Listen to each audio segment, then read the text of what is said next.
Welcome! Let me show you how easy it is to understand Photoshop's interface. So here we are. The central area is called the canvas, and it's where everything happens.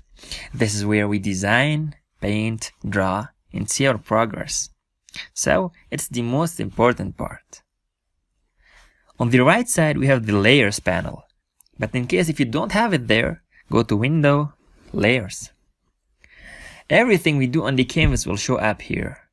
For example, let's add a rectangle by choosing the rectangle tool here inside the toolbox. Immediately that will show up inside the Layers panel. You can see it's called Rectangle 1. So basically, it provides you with all kinds of details happening on the canvas. On the left side, we have the toolbox. The toolbox contains the main tools for working on images. We can click any tool to select and use it. A small arrow next to a tool in the toolbox indicates that the tool also has additional options available.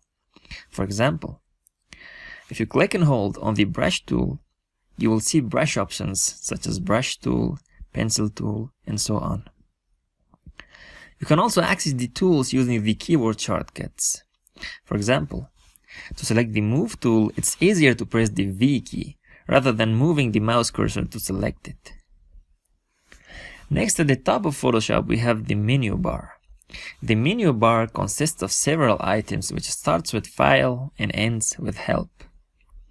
Most of our work will be done using the menu bar.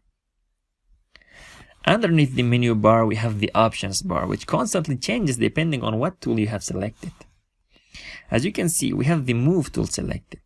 So if I select other tools, notice how this area changes. Basically, this is your information zone, where you can see and modify the settings for each tool.